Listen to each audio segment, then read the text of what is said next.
শুধু দর্শক, আমরা নাগরিক শোক সভায় এবং নাগরিক শোক সভায় যারা উপস্থিত হয়েছেন তাদের মধ্যে অনেকেই আছেন একটু বয়স হলেও তারা প্রবীণ, কিন্তু তারপরেও তারা বাংলাদেশ জাতীয়তাবাদী দল বিএনপি এবং এই বেগম খালেদা জিয়ার নেতৃত্বে যারা চলতেন এবং দেশনেত্রী বেগম খালেদা জিয়া, সাবেক 3 বারের প্রধানমন্ত্রী, আপসহীন দেশনেত্রী বেগম খালেদা জিয়া এবং এই শহীদ রাষ্ট্রপতি জিয়াউর রহমানের হাতে গড়া জাগদল থেকে এই বিএনপি যারা করতেন সেই সব লোকেরাই এসবখানে আসেন। আর ঠিক তেমন একজন ব্যক্তি, তার সাথে আমি কথা বলবো।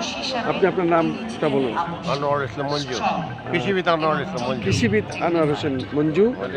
আর ভদ্রলোক তোমার ডাক্তার কবিরুদ্দিন আহমেদ, কৃষিবিদ ডাক্তার কবিরুদ্দিন আহমেদ, মহাসচিব বাংলাদেশ ভেটেরিনারি ডক্টর সাহেবের সংগ্রামী মহাসচিব। শুধু দর্শক, আমরা এখানে কেউ বন্ধু কেউ ভাই, সবাই একই দল, একই রাজনীতি আমরা করি। আমরা বিগত ফ্যাসিস্ট সরকারের আমলে 17টি বছর আমরা রাজপথে ছিলাম, অনেকেই আমরা নির্যাতনের শিকার হয়েছিলাম।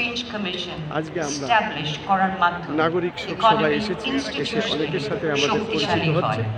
এইসব কিছু নেতৃবৃন্দ, তাদের সাথে আমরা কুশল বিনিময় করছি, ভালো লাগছে। অনুষ্ঠানে আসার পরে অনেকের সাথে দেখা হচ্ছে।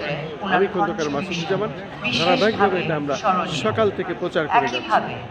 জাতীয় সংসদ ভবনের খোলামেলা আকাশের নিচেই আমরা এই নাগরিক সভায় যারা হাজির হয়েছে। রিসার্চ এবং ইনভেস্টমেন্ট বেড়েছিল, যার কনসিকুয়েন্স হিসাবে আজ বাংলাদেশ ঔষধে প্রায় 100% সেলফ রিলায়েন্ট, যা ডেভেলপিং কান্ট্রিজগুলোর জন্য একটি ব্যতিক্রমধর্মী এক্সাম্পল। বেগম খালেদা জিয়া সবসময় বিশ্বাস করতেন বিজনেস হতে হবে নৈতিকতার সাথে, আর development must be based on values.